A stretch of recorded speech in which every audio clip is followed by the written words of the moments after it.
my doorbell rang.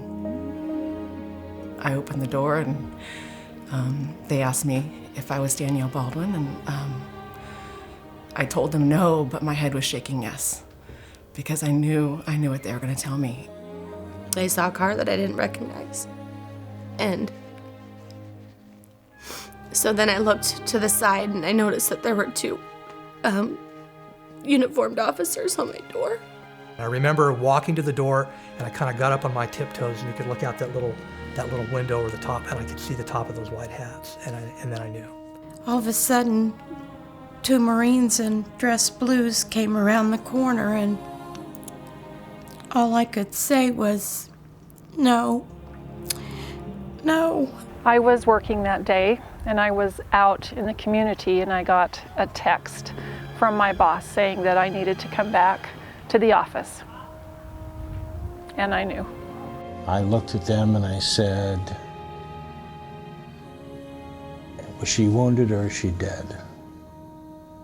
And they kind of looked away, and the one chaplain said, she's passed away. And then it, just out of nowhere, I said those words, he's not dead.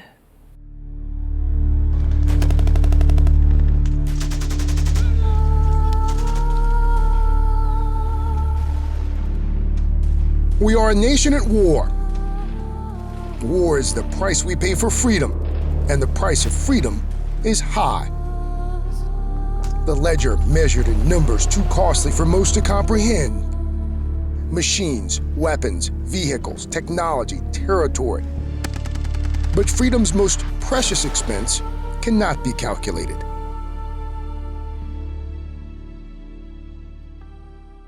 Ryan was our baby boy. He was 30 years old when he was killed. He's the father of two children. One is now age 6 and one is now age 4. He was an athlete. He excelled in school. He was in Boys State. He was just an all-around good guy. He's the most generous man I have ever met in my life. He would give the shirt off his back when he didn't have the shirt to give.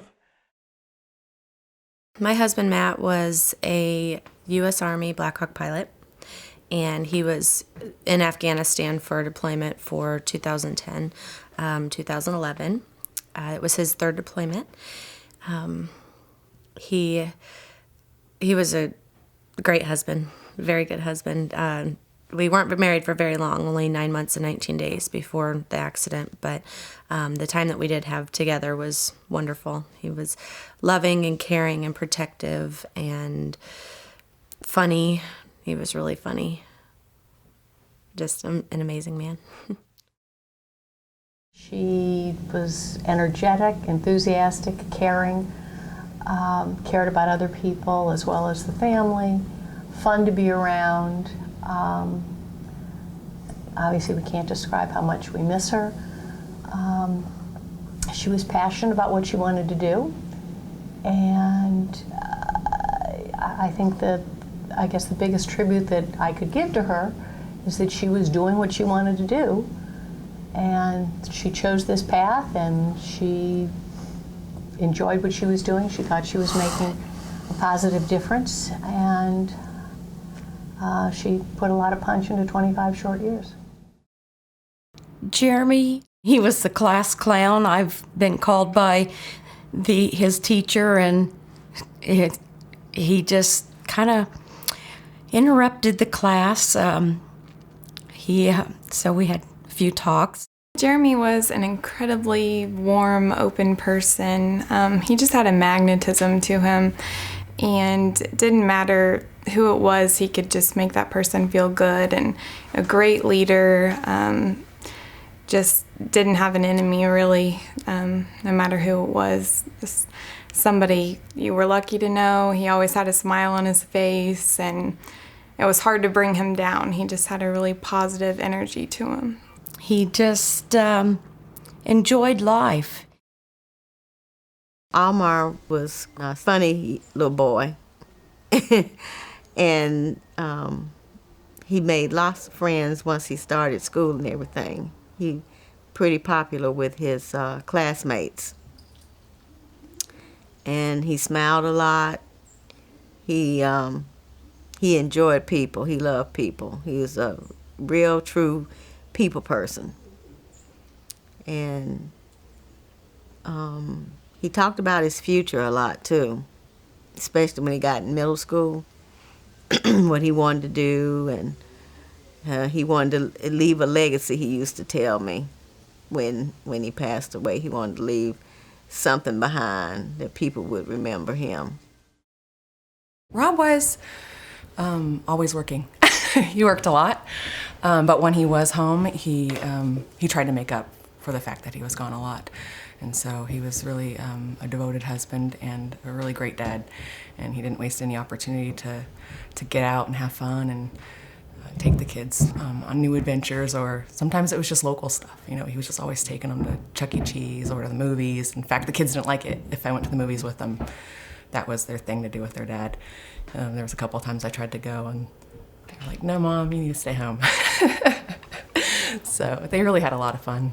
He was a good guy. Lucas is my baby. He was our second born.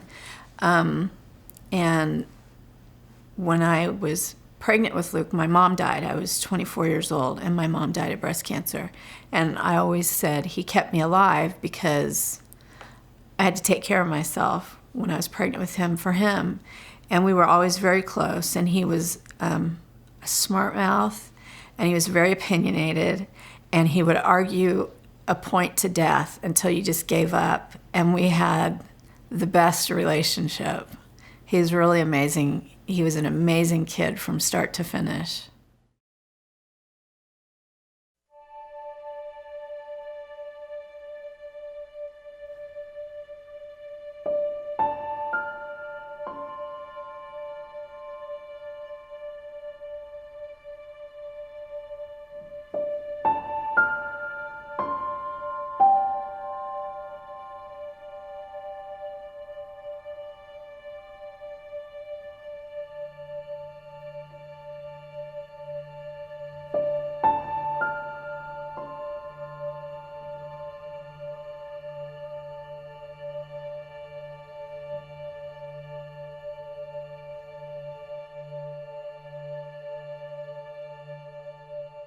When a U.S. service member falls in combat, the Military Casualty Assistance Center dispatches a carefully trained notification team to deliver to unsuspecting families the cruelest message of all: news that will change their lives forever.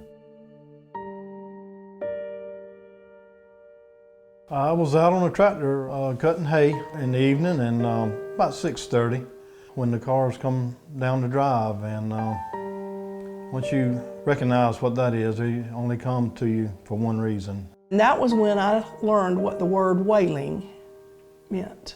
You know, in the Bible, it mentions wailing and weeping many, many times.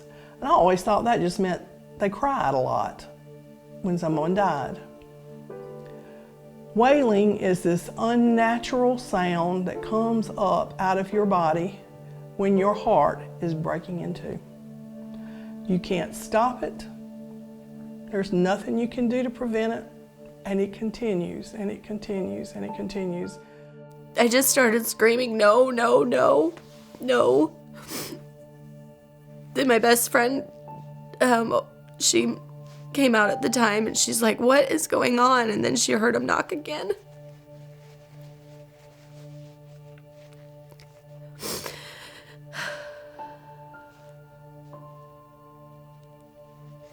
And there was a chaplain and a captain, the notification team, and they came and, read the standard. "We regret to inform you." And it just, from then on, it was just a blur. They were talking, but I really couldn't understand what they were saying, and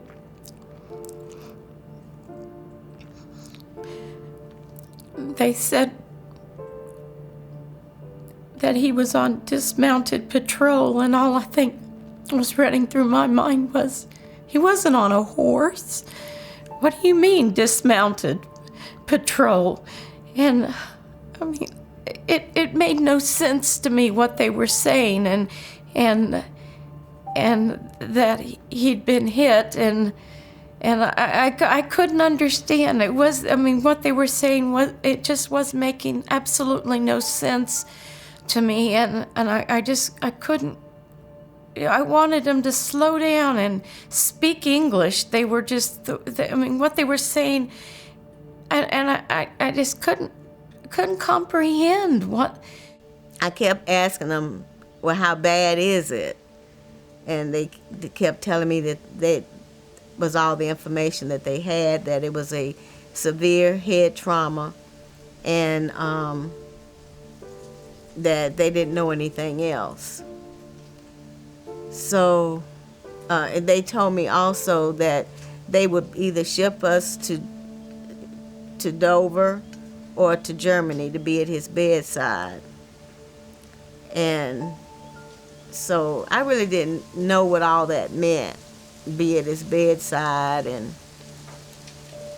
no, I really didn't know what they were talking about.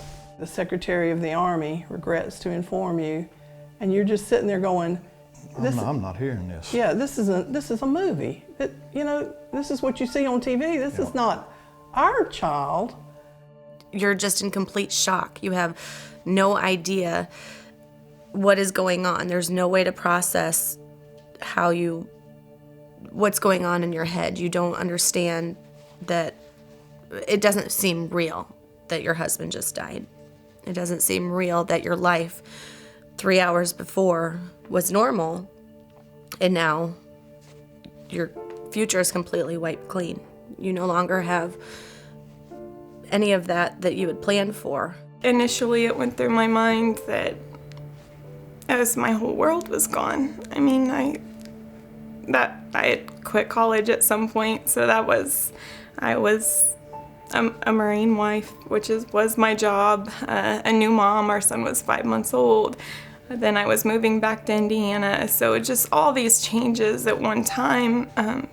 Military lifestyle is obviously very different than just being outside of a base. So it was a lot of changes, and I was trying to process all of that and how I would adjust and what I would do with myself, and I kind of really lost a sense of my own identity. All I could do is sit there and stare, thinking to myself, what can I do to change this? Because, you know, mothers are supposed to be able to do everything. And so that's all I could think about, was what can I do to change it? They kept asking how I wanted to tell my children.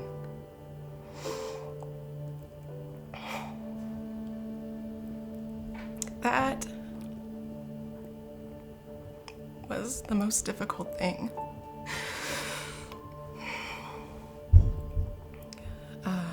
For me to have to decide and to have to watch.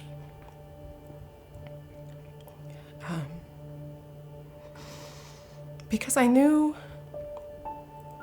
that news was going to change their life, of course, as it had mine, and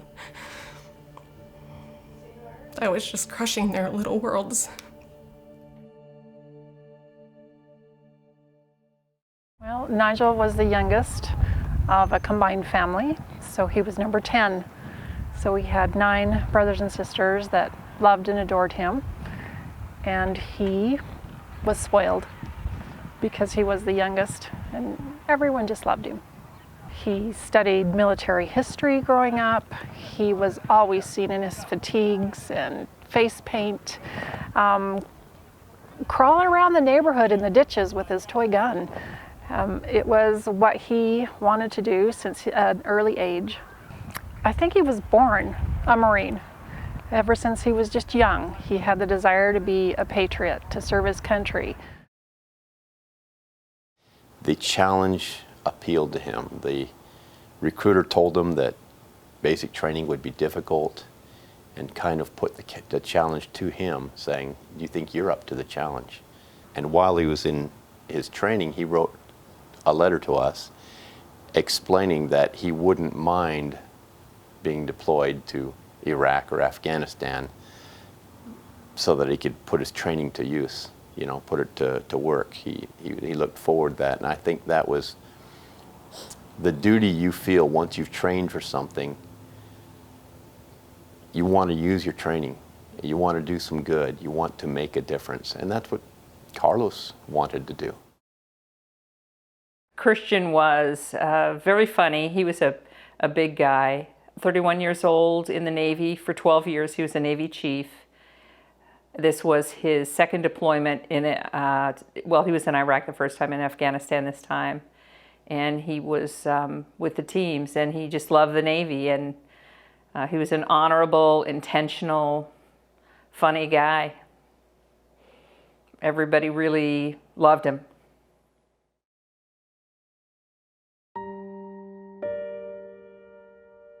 I heard a knock on the door, and I heard Scott say, "Come in, gentlemen." And I remember thinking, oh, they're here to tell us now. And coming downstairs and looking at Scott, and then turning around and seeing the Marine standing there, and that shock that it wasn't, you know, I wasn't imagining it, it was really happening. I remember that day just a jumble of thoughts. I remember looking out and it started to snow. I spent most of the time crying. When I wasn't crying, I was just staring. I was just numb. Probably one of the things that I remember most was they were quiet. You know, they weren't boisterous or loud, and I remember that really well. And they came in and they told us they would spend as much time as they needed to spend with us. They didn't rush anything. They answered what questions they could. They were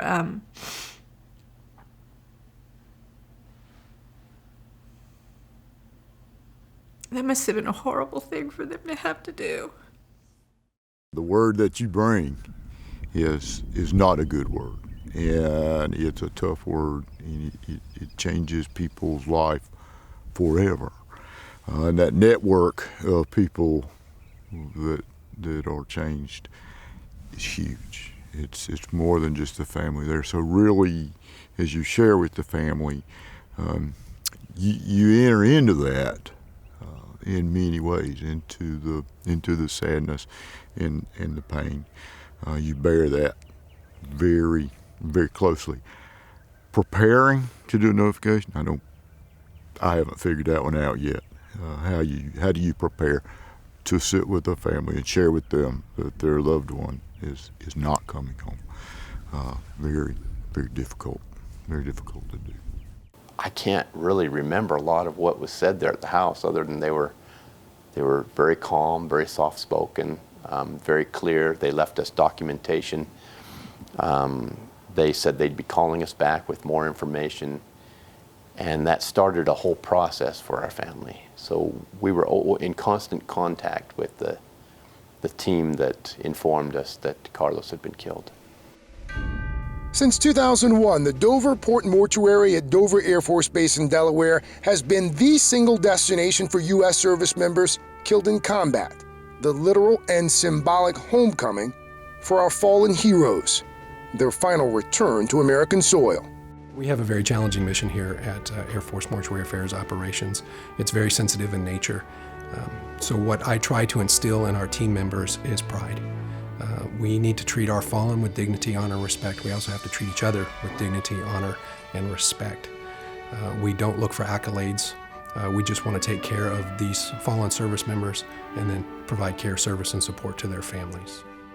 At the same time the notification teams are being dispatched, the Air Force Mortuary has already started a process to ready the mortuary team to receive the fallen and their families at Dover. A select and highly trained carry team made up of 7 to 8 of the fallen's fellow service members is dispatched to Dover Air Force Base.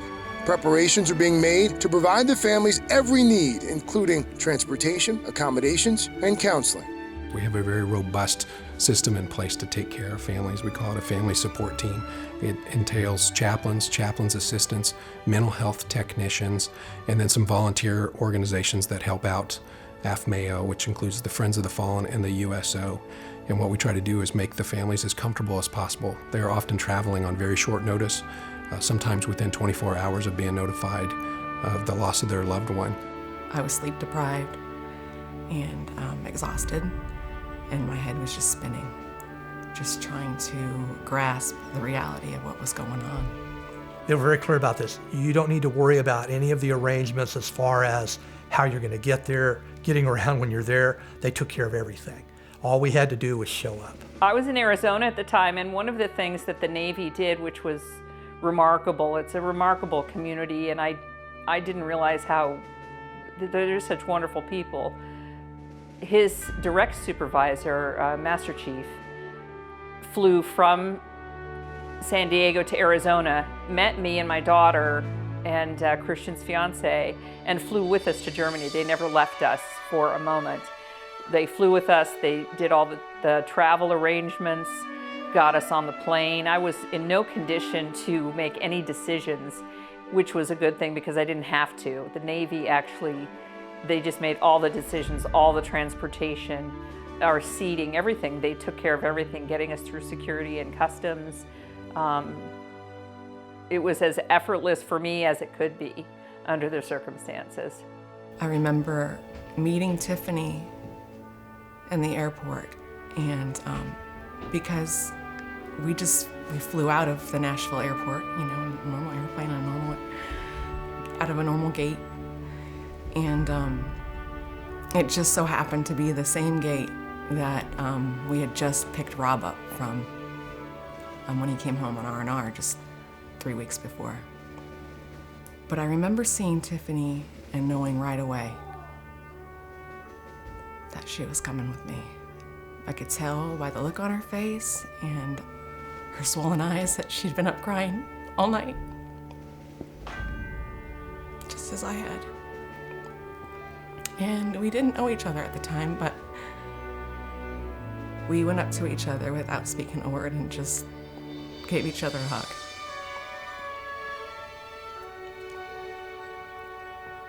Because I don't think any words needed to be spoken. When families travel to Dover Air Force Base, it is often the worst day of their life. We all realize that as staff members who work here. It is never good news when people have to travel to Dover Air Force Base. So we have to keep that in mind as we're dealing with these family members and provide them with that dignity, honor, respect that we're providing to their loved one, and then the additional care, service, and support to help them start in the healing process. We give them a sense of peace. We bring them a sense of comfort. We let them know that they're not alone through this whole process, that there's somebody walking with them, and that they will be with them in the entire process. They don't have to do this alone. In 2010, the Dover Air Force Base Fisher House was opened to enable family support teams to better meet the needs of family members traveling to Dover. Like other Fisher House locations around the country, the name and mission exemplifies care and support for military families. Accommodations, food, and virtually every possible need is provided to family members at no cost. They were outstanding. They were absolutely, without a doubt, blessings for us because they were so tender. If they hadn't experienced it for themselves, they wouldn't really understand, but they had the right people there helping us. When they come in, we can tell right off the time they walk in the front door how they're handling this. Even though those phases of grief may change through their duration here, you can just have a sense. If you have an ounce of compassion in your body, you're going to be able to know that this person needs a hug, this person wants to be the strong one, this person you're going to have to go check on in a couple hours and just make sure that they're okay. I mean, it takes a certain type of person to do their job, but this type of job is so humbling to know that whether it's a tear that you're wiping off your sleeve or the firmest handshake you ever got because that man doesn't want to drop that tear in front of you, all of that just makes you feel so humble to know that you're doing the best that you can do to take care of this family, and no matter, they're never going to get that hug back. They're never going to get that last I love you. But the warmth of another human sharing that type of commitment and that type of concern, they can't express that. And I don't really think I can either. It's just something you know that's needed and is just in the human blood, I think. Adjacent to the Fisher House, the Center for Families of the Fallen provides a functional and comfortable setting where the caring staff can minister to families as they await the dignified transfer. When we get families here, it's just been a matter of hours since they've been notified that their loved one has died. And a lot of times they come here in a state of shock. And as they come through the process, a lot of this they're really kind of oblivious to. But when they get into this place, to the Center for the Families of the Fallen, at that moment, what has been surreal becomes real. I remember very vividly that there was it wasn't really an Afghan, but it was some type of wool depiction of the Gold Star flag. And I remember that being one of the things that stuck in my mind, like, oh my God, you know,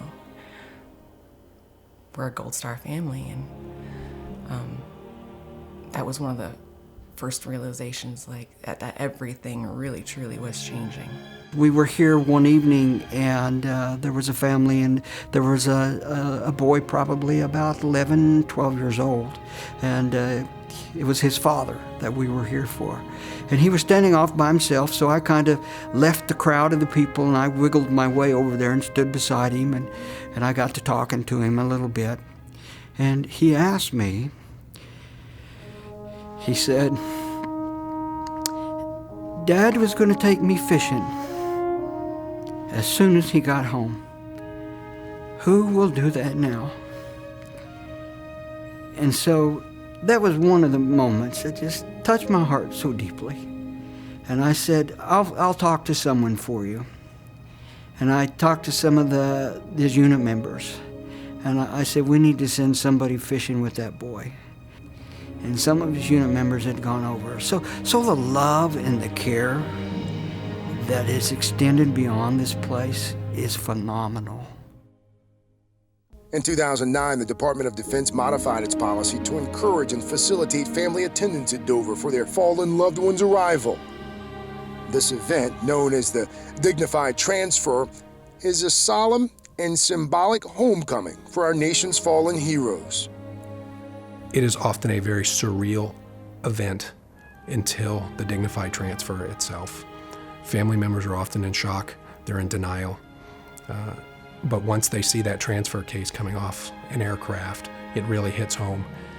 And that's when it becomes very emotional, and becomes very emotional for all of us involved in the process.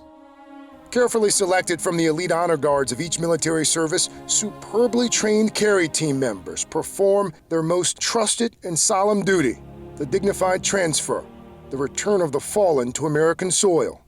There's no way you can emotionally prepare for a transfer. If you've ever been there, just the solemnness of the ceremony and the sorrow of the family it's inexplicably moving. The only thing we can do to combat that is mentally prepare. Training after training after training to where it becomes so second nature that you can, when your emotions get the best of you and have no illusions about it, it will at times get the best of you. You can more or less let autopilot take over. It's not our goal to show emotion. It's our goal just to show perfection. We train every day. Every movement has to be perfect, down to marching and arm swings, to keeping the casket level on the carry. So we've probably trained 6 to 8 hours a day. They need to see that their loved one is being taken care of, because it is an honor to bring that fallen service member home who made the ultimate sacrifice to their families.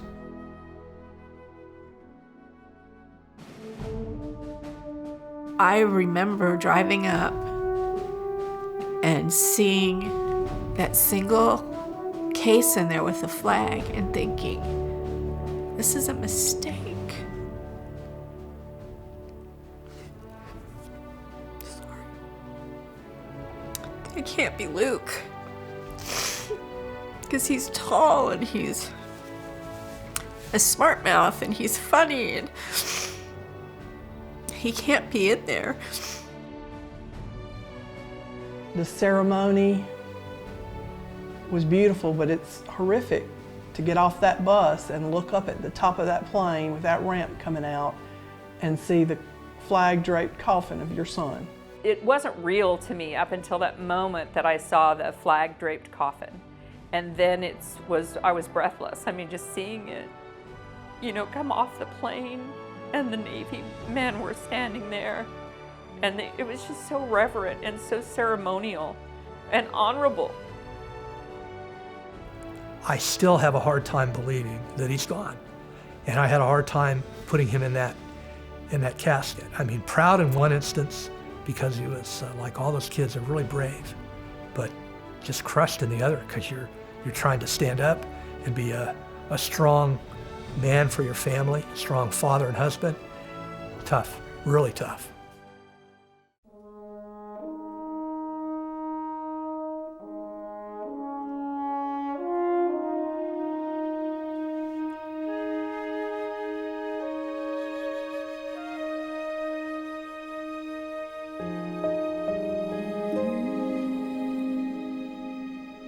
You hear the emotions, you hear the crying, the sobbing. It's very touching, it's very sad. It's truly a test of one's natural human bearing.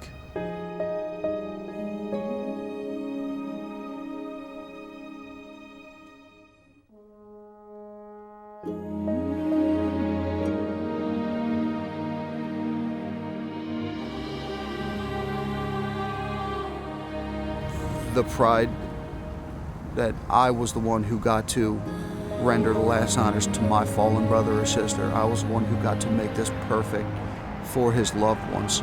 Starting off on this journey of loss and mourning they're going through. Can't put it into words.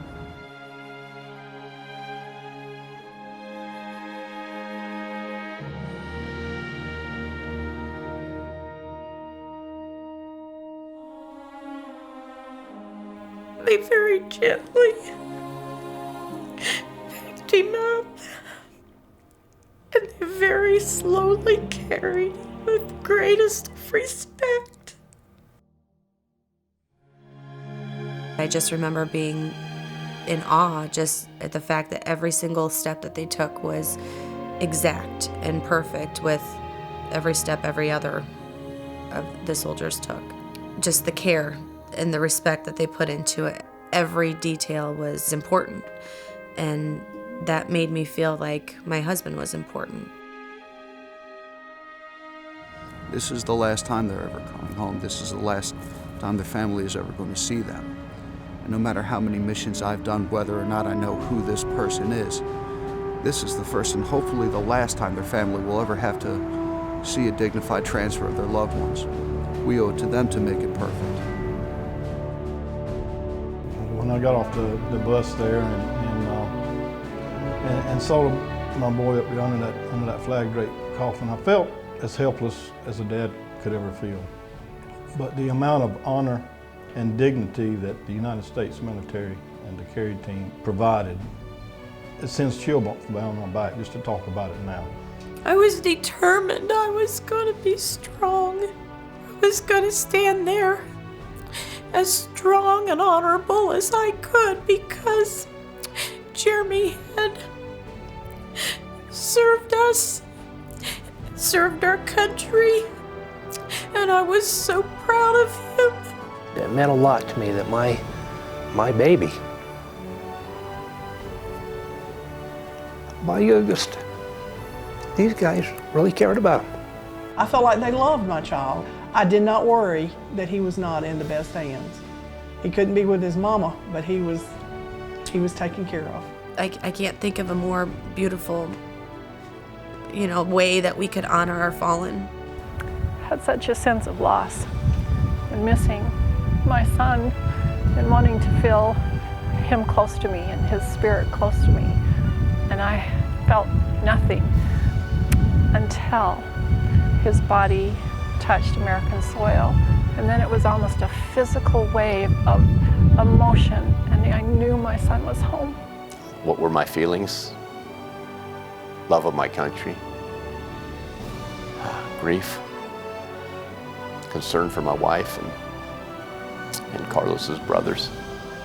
But to see the Marines carry him was touching to me because I felt like they were taking care of one of their own.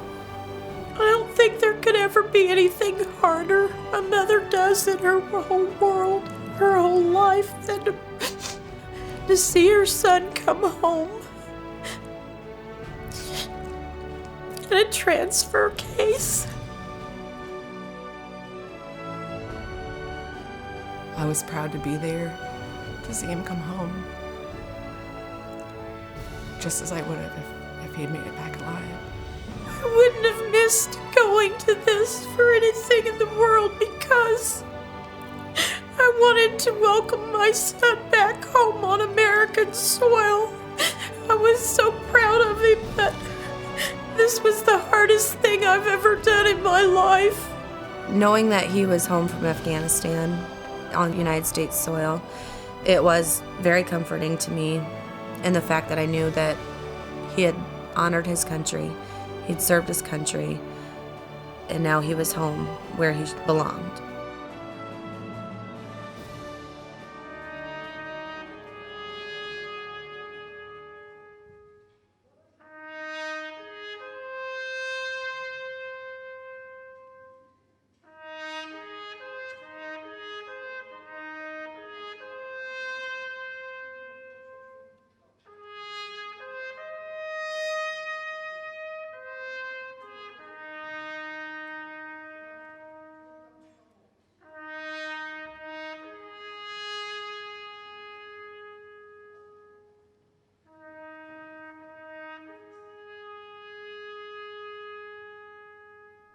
It was real late one night, and what we didn't know as part of the dignified transfer team was that the service member's brother was with him, or was out on the flight line with the family as well, and we didn't know that he was a twin brother. So there's a special bond between twins, and what happened is after the transfer vehicle drove away, the brother walked up to the front of the C-5 and sat down on the flight line. He didn't want to leave the aircraft and the aircrew and the team, us, that had brought his brother home. So he was out there for a good 25-30 minutes after the dignified transfer was complete. And we stood out there and we stayed, at attention, and we stayed there until it was enough time for him to be able to cope. So us just standing out there while he's grieving, sitting on the flight line, is something that's going to stick with me forever. I can recall on several occasions crying out there at the dignified transfer because right across from me as I'm standing in attention, saluting as a fallen soldier, sailor, airman, Marines coming off the aircraft, and I see a young lady, and I think of my daughter, and I think of how my daughter might react if that was me in the transfer case. It was a tough time for us, but I appreciate the opportunity to have done that more than anything. That meant a lot to our family.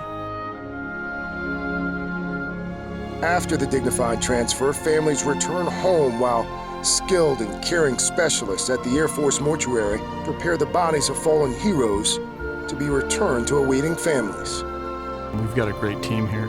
Everybody from the base side through AFMAO, JPED, AFMES, everybody works together when it's time to take care of who they need to take care of.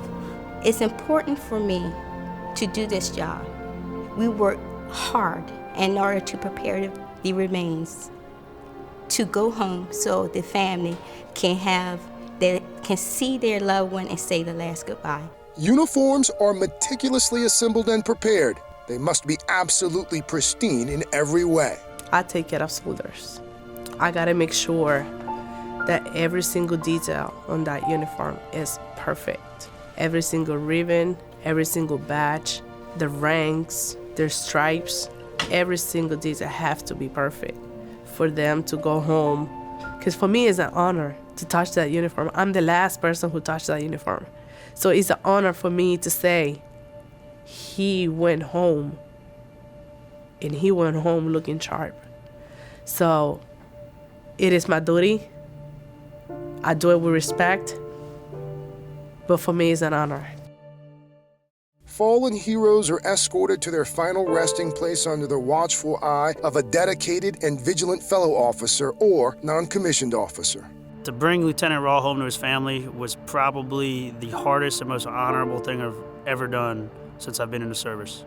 The procession from the funeral home to the church was about a mile and a half, and the streets were shut down in Lexington, and there was thousands of people lining the streets with American flags, 2 fire trucks with the ladders up with a giant American flag hanging over the road. And as you walked by, it was so quiet, and you could see strangers crying, people holding their kids tighter. And just thinking about it, I can picture it. I could smell the summer day. It was probably 106 degrees, but nobody cared how hot it was. They were going to be out there, and they were waiting out there for hours just to honor Lieutenant Rawl on his way to the church. But it was just such an emotional experience and honorable at the same time to be part of this, and just made me proud to be in the National Guard and be in the United States Army.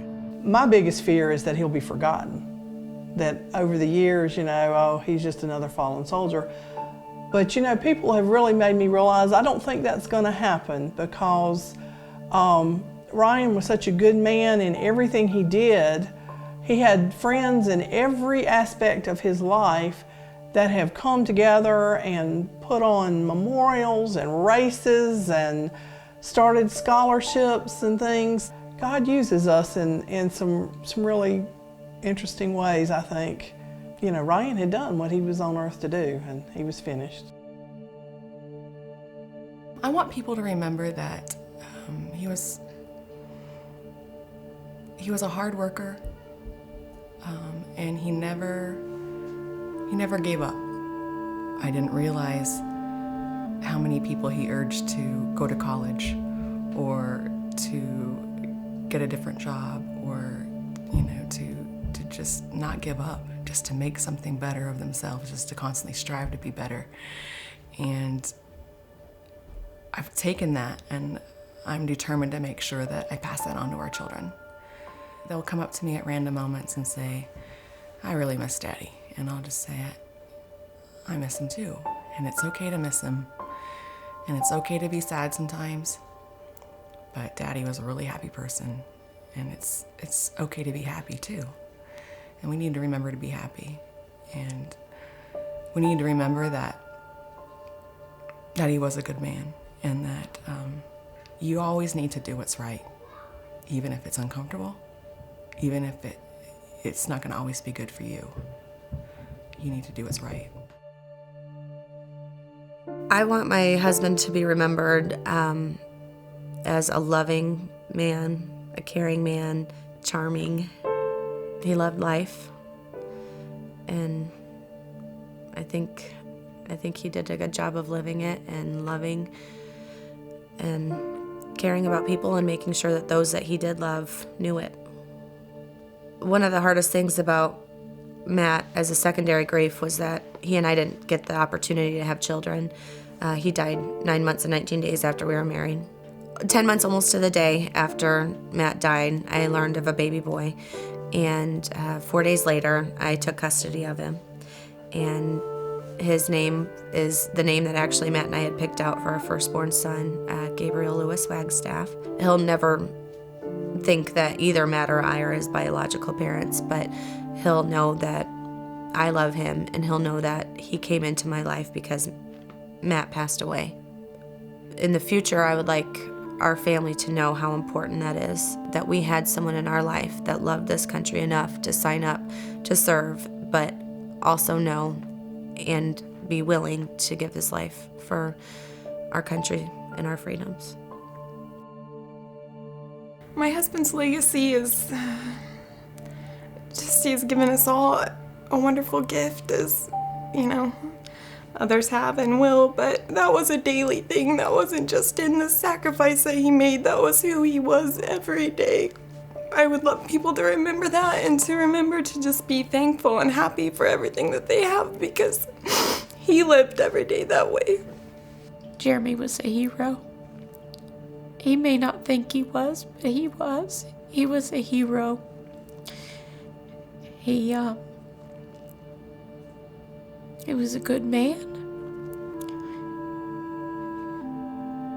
he did what was right. Having my son in the beginning, he was 5 months old when my husband passed, it was very difficult because I was still learning how to be a mother. It has been the biggest blessing of my world to have him. He looks just like his father, he acts just like his father. He makes me smile all the time. He's definitely a clown like his father, so I'm really thankful to have him. Jeremy always believed if it's your time, it's your time. So he would say, it doesn't matter where I'm at, if it's my time, it's my time. So if you're gonna lose your life, what better way than something like this, really? I mean, he gave his life for my family, and that's just such an incredible honor that he was willing to sacrifice that, and I'm just incredibly proud of him. The people she served with in Afghanistan, including the general Formica, who was in charge of that operation, always remember Roz saluting with a big smile. And I can remember General Formica saying, "Mr. Schulte, you don't understand. Nobody smiles when they salute a general." But Roz enjoyed what she was doing, and she was very positive. And we got maybe 1,000 letters from people. After this, we have a huge file. And many of them were enlisted people who talked about what a pleasure it was to work with Roz, that she considered, she was very considerate of them. She thought about them. It wasn't just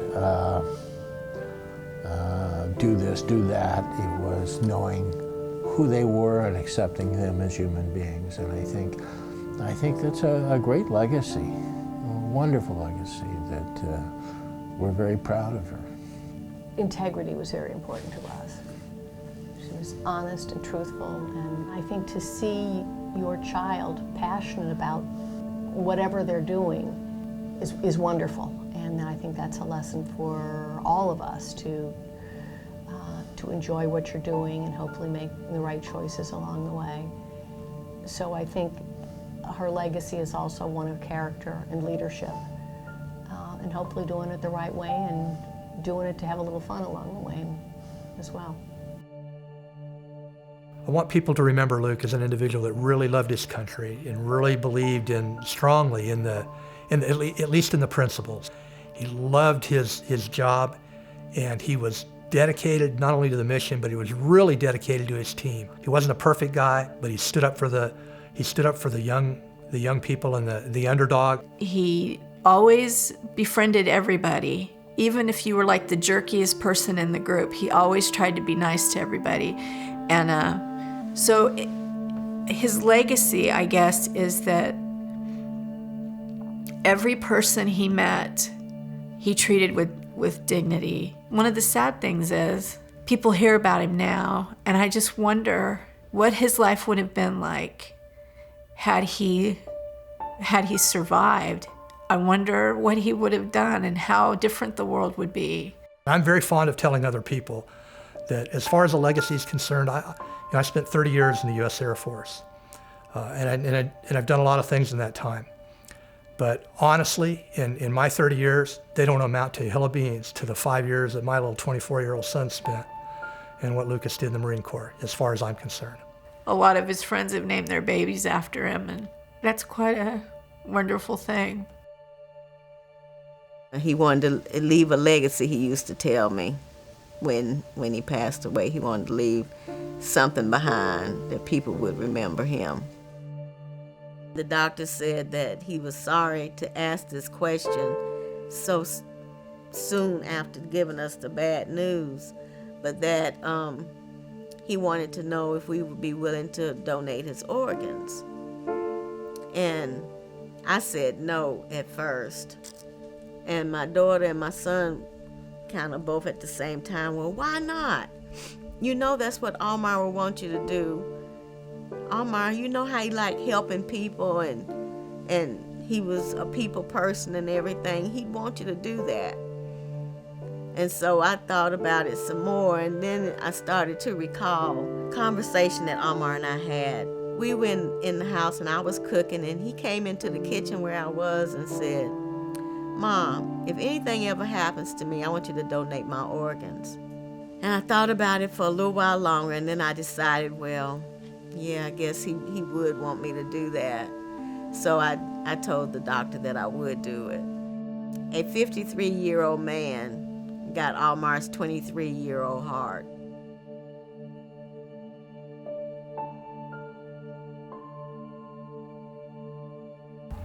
My brother Nigel died doing what he loved, serving his country, and he died for all of us so that we could have our free country. He was a great young man, and if I could, I'd love to stand on my roof and shout to the world that we lost a great young man in this war, and to remind people that there is a war going on, and we need to be mindful and pray for our troops that they may return home safe. Christian went into the Navy before September 11th because he wanted to serve. There was no vengeance in his heart. There was no aggression. He was, some of his friends have called him a big teddy bear.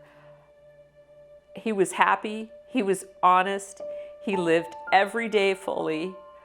And as a mother, that's what we want for our children. We want them to be happy. His life was 31 years long of bliss and happiness and fun and joy. And I'm proud of that. I'm happy. I wish I had more, but I don't. So I'm happy with that. He would not have regretted this. He would not. I don't regret it for him.